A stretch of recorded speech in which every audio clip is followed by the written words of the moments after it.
In this video, we continue our discussion on Chapter 8, where in our last video we gave an initial view of total revenue as well as defined profits for a firm. In today's video, we seek to examine how a firm maximizes profits by setting up some preliminaries to then go over marginal cost, marginal revenue, and the profit maximization process for an example firm operating in a particular market structure. Beginning with our preliminaries, we so far know that firms will produce goods and services, and when they produce those goods and services, money will flow out of the firm in the form of costs.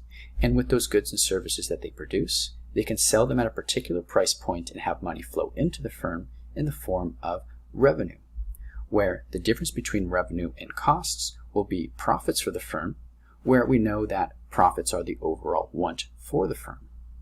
So with this information, we now seek to address how the firm makes its decisions.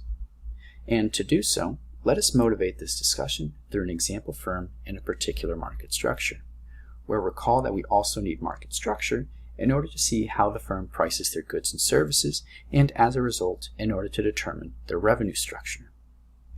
To elaborate a bit more on market structure though first, recall that in our last video we defined it as the number and relative sizes of firms in an industry, where some examples of market structures include perfect competition, monopolistic competition, oligopolies, duopolies, and monopolies, where in terms of characteristics, starting with perfect competition, we see that there's many buyers and sellers, where each of these agents have no market power, that is the ability to influence the price on a good or service.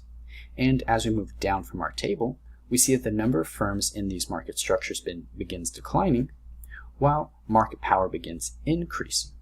So what we seek to do is in our following chapters, when we move to partial equilibrium analysis, is examine how price and quantity are determined in a particular market structure and compare them to see which could be a more favorable outcome, where we will use perfect competition as our base case, and in terms of our example firm in this chapter, we will also be working with perfect competition.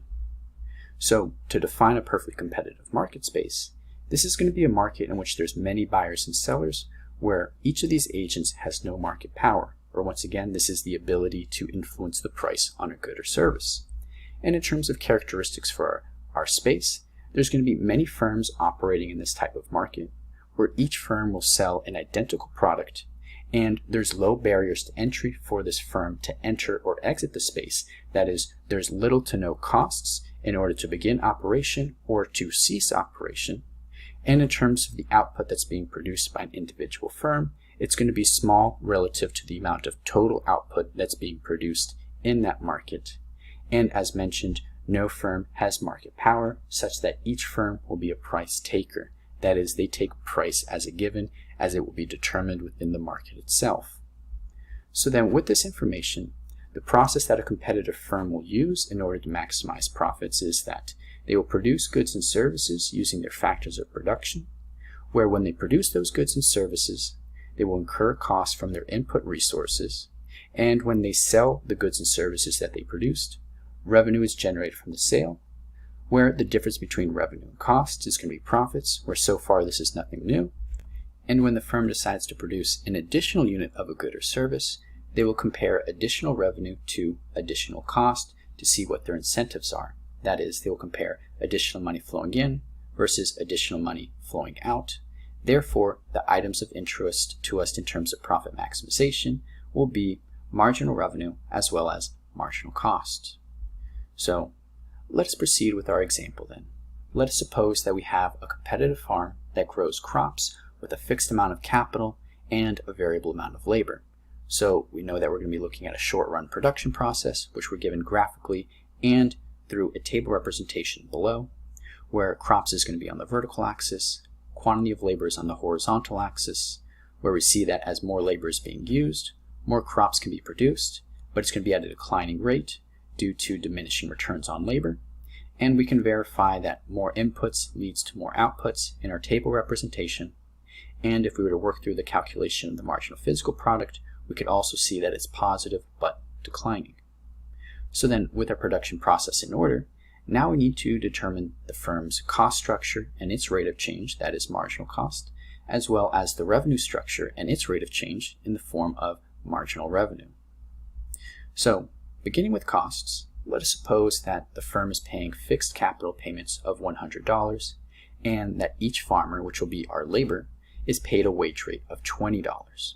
So in terms of our graphical representation of total cost, we have that on the left, and we also have a table representation on the right. In terms of our graphical representation, cost is going to be on the vertical axis, quantity of crops is going to be on the horizontal. We know that since fixed costs are non-zero, that means when production is zero, that means total cost will be non-zero, as we see with point A.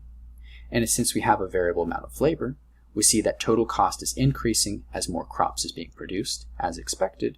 And in terms of keeping track of this of our table representation, we see that fixed costs are 100, regardless of the amount of crops that are being produced. And that in terms of variable costs, we see that when zero amounts of labor is being used, there are zero variable costs. And as each farmer is being added, they have to be paid a wage rate of $20. So going from 0 farmers to 5 farmers, this goes up to $100. And then summing fixed and variable costs, we can get total cost at each point, giving us the corresponding cost structure for the amount of crops that's being produced.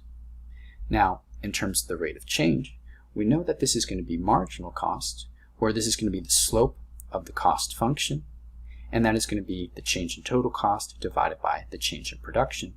And we know that marginal cost is upward sloping due to diminishing returns on labor, as we see with our marginal cost graph on the right, where cost is on the vertical axis and crops is on the horizontal axis. And we see from points B to C, C to D, D to E, and E to F that marginal cost is increasing.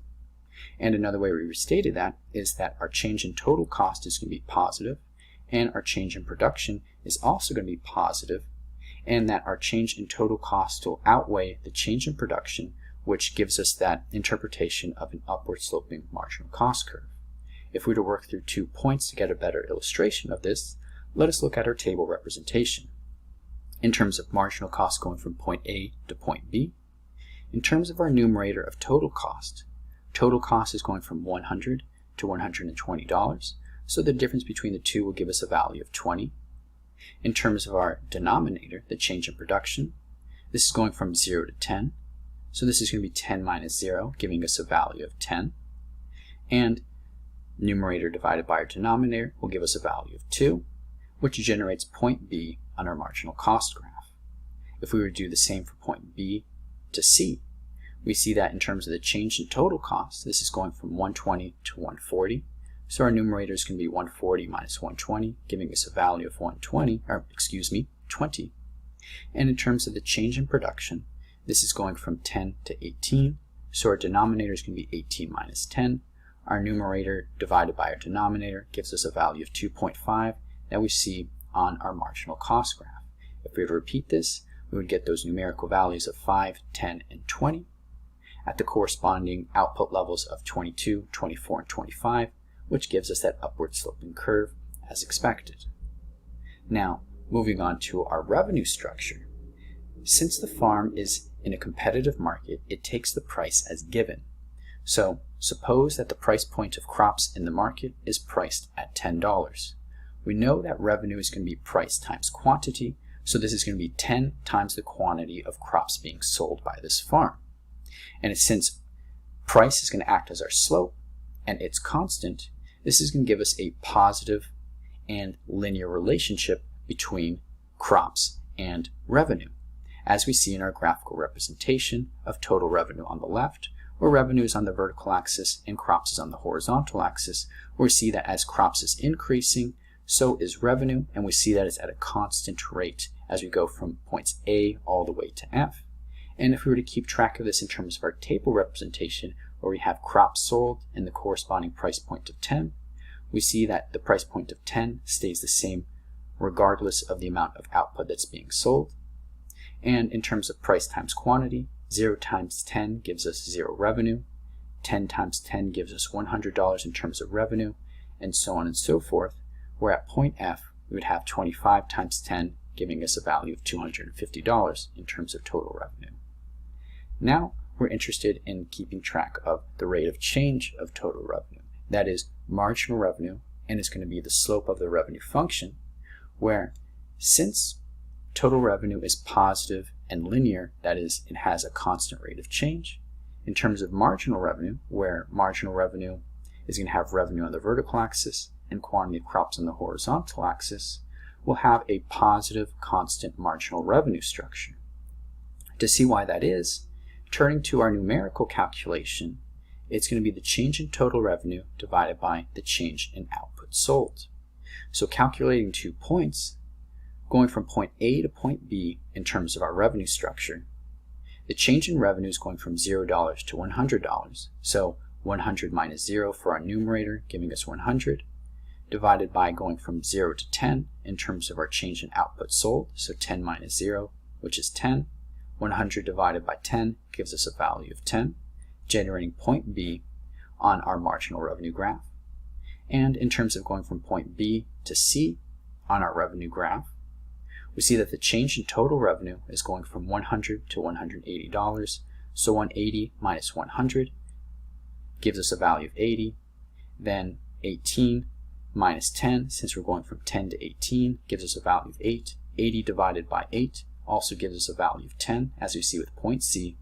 And if we were to repeat this, going from C to D, D to E, and E to F, we would also see that we'd have $10 regardless of the amount of output that's being produced.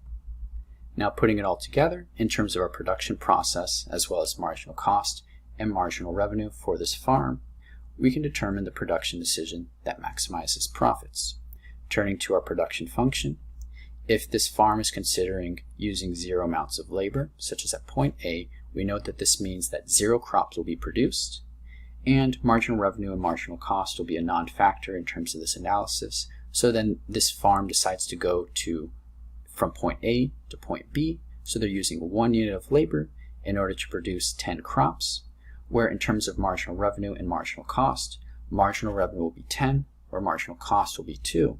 So additional money flowing into this farm will be greater than additional money flowing out, where we can see this in our profit maximization process on the right, where cost is on the vertical and crops is on the horizontal. We have our horizontal marginal revenue structure, and we have our upward sloping marginal cost structure. At point B, we see that marginal revenue is greater than marginal cost, in that with additional money flowing in being greater than additional money flowing out, this farm has incentive to produce more crops. So they will consider point C. So considering point C, this farm is using 2 units of labor to produce 18 crops, where additional money flowing in will be $10, where additional money flowing out will be 2.5. We're looking at a graphical representation. We see that marginal revenue once again is greater than marginal cost. So this farm has incentive to produce more crops. Since they're profit maximizers, so they will consider point D, where at point D, they will be using 3 units of labor in order to produce 22 crops, where money flowing in will be 10, whereas additional money flowing out will be 5. So once again, if we look at our representation, marginal revenue is above marginal cost. This firm has additional incentive to produce more, so they'll consider point E, where at point E, this farm is using 4 units of labor to produce 24 crops, where we see that marginal revenue is 10 and marginal cost is now 10. And in terms of representation, we see that the 2 curves intersect, and then additional money flowing in is now equal to additional money flowing out, in which this firm no longer has incentive to produce more or less of the good or service, and they'll cease at this point, in that if they were to produce more, they would be losing profits, where we would see this if they were to consider point F, where at point F, they would have 5 units of labor producing 25 crops, but now we see that marginal revenue is 10, while marginal cost is 20. So marginal cost is greater than marginal revenue, so additional money flowing out is greater than additional money flowing in, so this firm has incentive to reduce production going back to point E. So what we saw then was that the farm compares marginal revenue to marginal cost, where when marginal revenue is greater than marginal cost, the farm has incentive to grow more crops, whereas when marginal revenue is equal to marginal cost, the farm no longer has incentive to grow additional amounts of crops or less amounts of crops, whereas when marginal revenue is less than marginal cost, the firm has incentive to reduce its crop production, where overall our rule for profit maximization will be marginal revenue is equal to marginal cost, which leads to 4 units of labor producing 24 crops at a price point of 10.